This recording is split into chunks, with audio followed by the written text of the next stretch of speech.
Hey you're watching a clip from the DynamiteGizmo podcast. This is not the full episode, but if you want to see the full episode, make sure to click the link in the description. And remember, like, comment, subscribe. Do it now. Here's the clip. I want to talk about the UFC Seattle card that just happened this past weekend. I normally don't like to cover the events that had just passed, because by the time that I get to them, it's old news. Like I just said, this is the first segment of the day, UFC Seattle. And let me tell you something. By far, the best card of the year so far. Maybe one of the best cards we've seen in a while. I guarantee you, it's up to me. And I'm telling you right now, this is already a lock for runner-up at worst. And I guarantee multiple fights from this card are going to win awards. Or at least be right there in the conversation and the card itself. This is one of those cards that just come out of nowhere. And it's the perfect example of why you have to watch every single fight night, no matter how weak it looks on paper.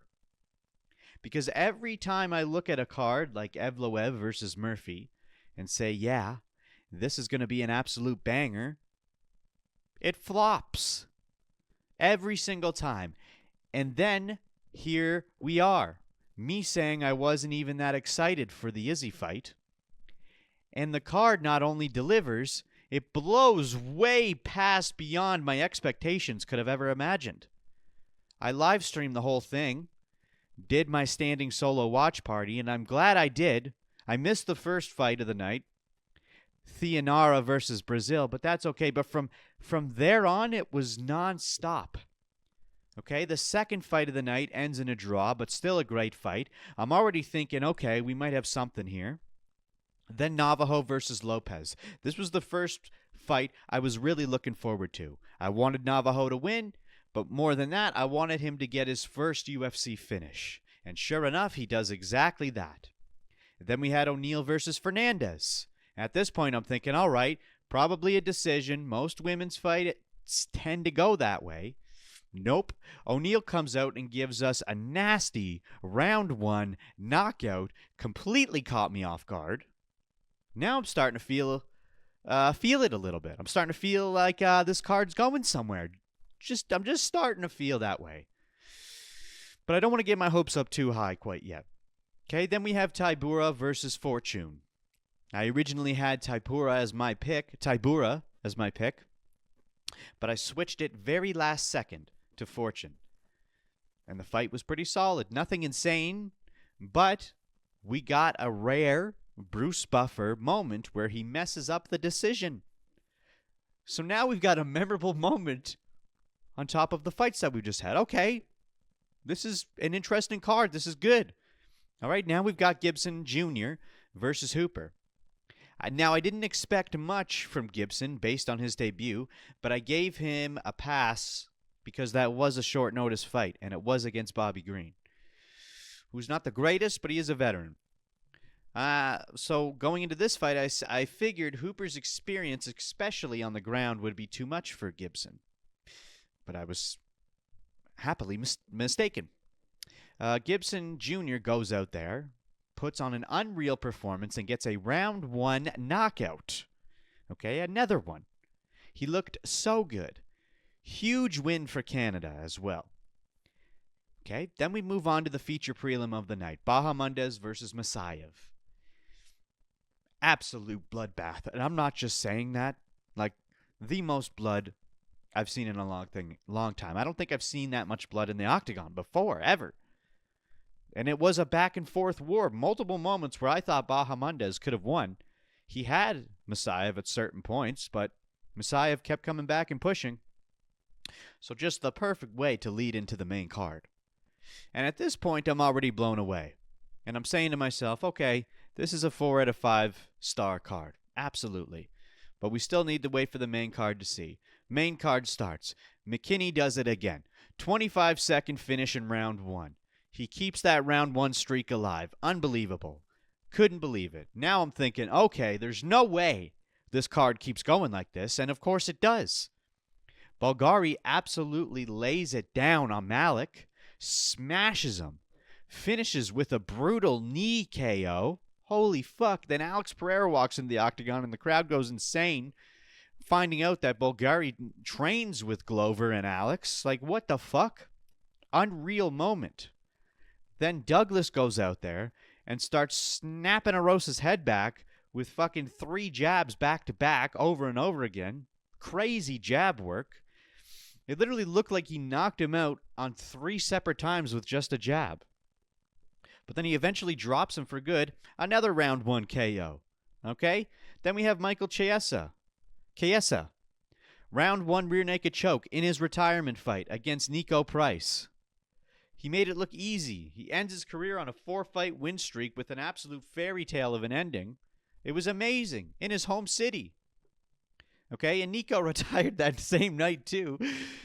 But he didn't even get a chance to speak. But I mean, what the hell did he expect? Anyway, but then we get fucking Alexa Grasso versus Macy Barber. One of the craziest finishes in women's UFC history. Maybe in UFC history, period. Knocks Barber out, then locks in a rear naked choke. But Barber was already out after that punch. Then Grasso just pushes her onto the ground. Barber's so dazed and confused, grabs a hold of the ref. Then she flops onto her back, eyes wide open, completely unconscious, just laying there. It felt like it went on forever. It felt like a full minute she was laying there with her eyes open. It literally looked like she was dead. I couldn't believe what I was watching. And then the main event. Okay? And I'd have to say this is probably the least exciting fight of the night. Izzy did look good early, but he lost in round 2 to Joe Pyfer. And that's the only fight on the entire card that didn't completely deliver. Everything else, just back to back to back insanity from start to finish. And on top of all of that, we also had Mighty Mouse getting inducted into the Hall of Fame. Just everything that night was fucking amazing. It's going to be really tough to beat a card like this. Really tough. And I love fight nights like this. We get them every year, and it's always the cards you least expect. This is why I watch them all. Because if I missed this one, I would have been absolutely horrified. Last year, the closest thing to this was Delidze versus Hernandez. I think there was another card early in the year that I actually missed, and I can't remember what it was. But that's besides the point. And the Delidze versus Hernandez fight night didn't even happen till later in the year. Now we're getting one this early, right in March. It almost makes me not want to hype up cards anymore, to be completely honest, because every time I do, they flop. And every time I don't, we get something like this. Okay? And one other thing I noticed, like, I got boogers in my nose. I'm so sorry. When Alexa Grasso came out, her walk to the octagon, when she got into the octagon right before the fight started, she had this intense look on her face. It was a focused intensity. I felt it. I felt the energy through the TV, and I even said it. I was like, wow, Alexa looks... There's something going on with her. It's like this incredible focused energy. You could tell. And it's crazy when you can see that in a person. And I absolutely saw that. And based off of what she did that night, it was like, holy shit. She was locked in. Like, if you could define the definition of locked in, that was Alexa that night. Absolutely locked in. And you could see it before the fight even happened. You could almost predict what was going to happen just based off of the way she looked. And if you don't know what I'm talking about or haven't seen the fight, find a way to rewatch that fight, because you'll see what I'm talking about. It was crazy. I noticed it right away, and I even said something about it. Now Izzy, he's obviously not done yet. He says he's not done yet. But I gotta say, in his last 3 fights that he's had, this one, the DDP one, and the Imavov fight, he always looks good in the first round. First round, he goes out there and he looks fantastic. And then the next rounds follow, and it's like he falls off now. I don't know what's going on. He's good, and then he isn't good. Now, if and when he fights again, who's it going to be against? I don't know. He has dropped in the rankings. I think he's down to the number 9 position. So why don't we take a look at the old rankings and see what we can determine. I can't wait to have some Chinese food. Let's see here. Yeah, he dropped 5 spots. He's now number 9. Who could he fight? Maybe RDR? Maybe Jared Cannonier? Gregory Rodriguez? Christian Leroy Duncan?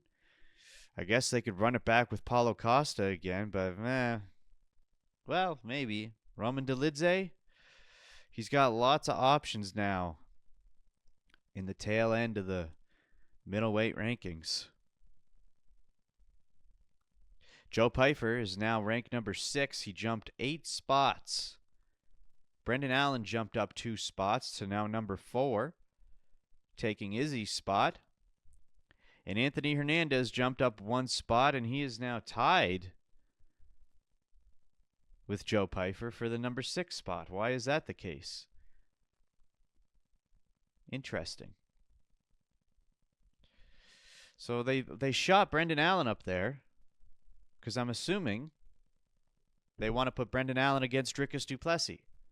But the way Brendan Allen talks about this, it would seem as though Dricus du Plessis doesn't want to fight Brendan Allen. He's a scared little monkey.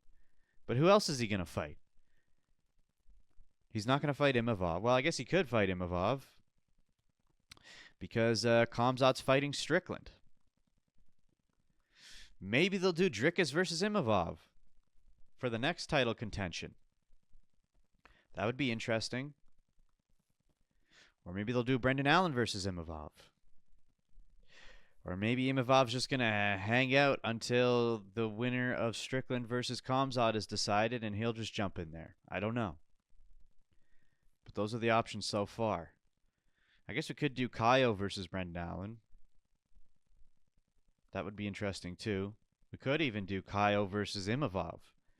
Or Kaio versus DDP. Lots of options up there. Who knows what's going to happen? But let me ask you guys a question. Did you expect UFC Seattle to be this good? Or were you like me and completely caught off guard? Tap here to watch the full episode of the Dynamite Gizmo podcast.